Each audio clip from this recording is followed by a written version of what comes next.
Man, after hearing Matt Devlin call that game with that raspy voice, I feel exhausted. I'm sure y'all got a couple chuckles out of Matt. I'm sure he was hoping the most that this doesn't go to overtime, because this guy was ready to go home by when I first heard him in the beginning, I thought maybe he just needs some water and then he'll be fine, you know? But nah, this guy had a full-on cold. Alvin Williams was laughing about it on the broadcast.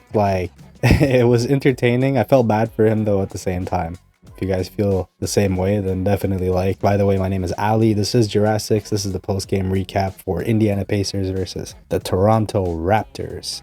This is Jurassics once again. We are a brand new channel. Do hit that subscribe button if you're new. And without further ado, let's get on to the 6 takeaways, or the Jurassics 6 takeaways of tonight's game. Takeaway number 1. Raptors started off quite sluggish in this one. It was good to see us pick up the slack when it mattered the most in the fourth, which we'll get to. And that was early in the first quarter, and after a quick timeout by Nick Nurse, we were able to build momentum. Kind of a seesaw battle with Indiana. We were both the teams were coming off back-to-backs. It can get exhausting, right?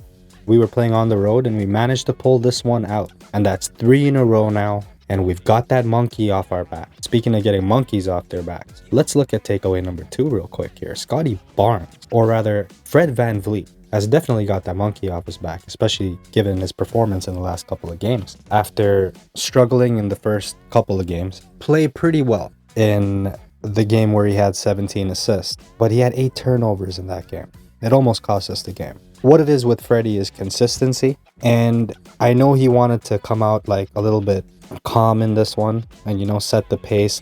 We wanted to grind this one out. We wanted to win this one like a grit and grind style fashion. So it wasn't what we typically, the way we run typically, we did not run that way today obviously, because you could see the fatigue from both the teams. But I'll tell you one thing.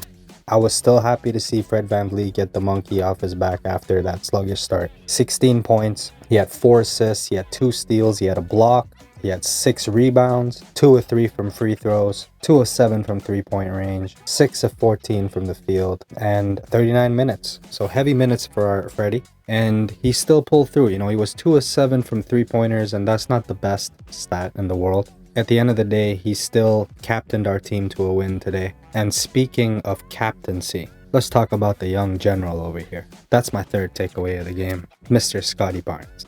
Scotty Drippin over here pulled out another rabbit out of his hat today.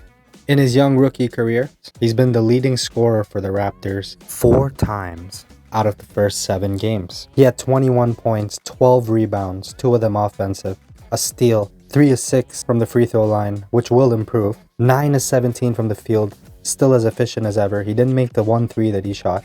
He seldom shoots them, but when he does, it doesn't feel like it's just going to be brick every time. His mid-range game is so money right now, and I did talk about that in my previous take, if y'all want to take a look. But amazing game from Scotty Barnes. Once again, the rookie is proving that he is going to be a runaway candidate, a shoo-in for the Rookie of the Year award, as long as he sustains this pace in this play. Now, he did jam his thumb in this, his finger, what looked like his thumb. I really hope he's okay. And Scotty's a tough guy. Got poked in the eye the last game, got jammed his thumb. He plays physical, and it's bound to happen. I'm sure he's used to it anyways, because these aren't his first ball games. Of course, we want to make sure that we keep our spirits high and positive and optimistic because energy travels far, So let's remain positive and we shall yield positive results. It's the law of attraction. Chris Boucher had 18 minutes again today. He had a block, he had 8 points, he had 2 offensive boards, 2 of 5 from 3, 3 of 9 from field goal percentage. Now, much better game for Chris Boucher. Despite some mistakes, he's been making some mistakes. He's been lazy on some plays, he's been misreading situations on offense and on defense, and it's just going to take a little bit of polishing from him. But he's definitely playing much better than he was before, and I have faith in Bloc Québécois. So I know he's going to pull through because he was like damn near 6th man of the year last year. Definitely in the running for it. Gary Trent Jr. struggled from the field today. 8 points, 3 of 11 from the field, 2 of 5 from 3. Not too bad on the 3 points, but 3 of 11 from the field is not going to cut it. And the thing with Gary is that Feels like he'll be hot for a couple games and then cold for 2-3 games, and hot again and then cold. And he's kind of playing like Tim Hardaway Jr. right now, if y'all know what I mean. Streaky. So we don't want all the juniors here, like all the all the sons of players coming in as streaky players. You know what I mean? Like Tim Hardaway Jr., Gary Trent Jr. All the juniors are streaky. They're like, all the days that I'm off, like just go watch my dad's tapes or something, I'm just playing, but Gary Trent's a beast. He's been really good on the defensive end. I would love to have Gary on the court just because of that. 2 steals again today. The boy is top 5 in the league in steals, and even though he struggled from the field, Gary Trent Jr. is definitely noticeable on the court and has a big impact in our wins, but and in both areas of the court, defensively and offensively. And for the amount that we're paying him, he damn straight better have that. Anunoby, once again, he got the monkey off his back as well. Like I said earlier, speaking of getting monkeys off our back. 6 of 13 from the field, 3 of 7 from 3. 5 assists for OG, which is great. A steal, a block, and that 15 points is great from him. Those two offensive rebounds that he had, awesome. 38 minutes, some heavy minutes from him. Heavy minutes for Barnes, heavy minutes for Van Vliet. 38, 35, 39, respectively. OG with a 38, Barnes with a 35, and Van Vliet with a 39. Achua.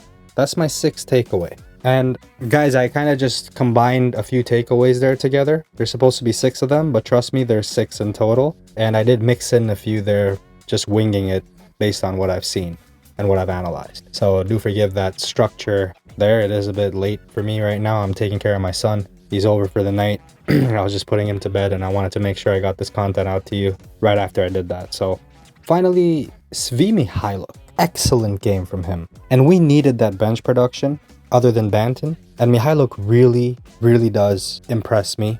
And I'm sure he's impressing a lot of people out there. He's a low-key great player to have on your team. The man played 22 minutes tonight, but he was 6 of 10 from the field, efficient as ever. He's always efficient. 3-pointers made, 2 of 4. Free throws, 2 of 2. Offensive boards. He got 2 offensive boards. He had 4 boards in total. 2 assists. I'm surprised he didn't get a steal because he usually does, but 16 points. He was a +8 on the night. Excellent game from Mykhailiuk. That's exactly what we need from the bench. And we did have a Flynn sighting tonight. 3 minutes for Flynn. He did nothing but grab a board. Feel kind of bad for him. Banton played 17. We all know now that Banton is the backup point guard for this team. He did struggle from the field today. He was 1 of 4, 0 of 1. But the intangibles with this boy, what Nick Nurse probably loves the most. We know how Nurse thinks. It's stuff we don't see. That's why he's the best coach in the league, in my opinion, and in the opinion of many other basketball minds out there. He did have a steal in this one. He had 2 assists, a couple boards, and a couple points to go with it. I expect Banton to have great numbers as he moves forward, especially once he gets more assimilated with this new role. And he's just an energizer bunny off the bench for us. The way he pushes the ball down the court, that speed, that agility, it's great.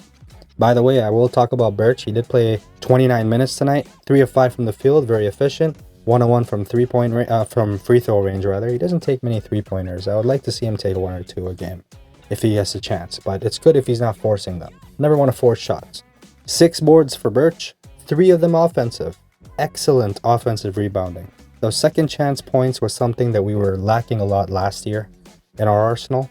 I'm very happy that we've got that. Now we've got that down pat. We're getting a lot more of those this year. So he had 6 boards in total. He had a steal, and he had 7 points, and he was a +6 on the night. So good game from Birch. And other than that, that's pretty much how the cookie crumbled in this one, guys.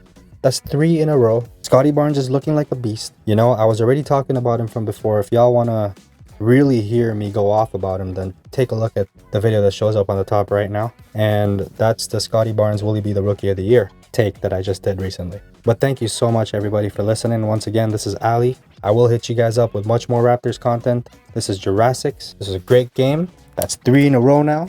Let's go for 6 first, then 10, then 11, then the league record. Whoever wants to say let's go for a certain number. Let's just keep winning, baby. Let's just keep winning. Y'all have a good one. Good morning, good afternoon, good evening, good night.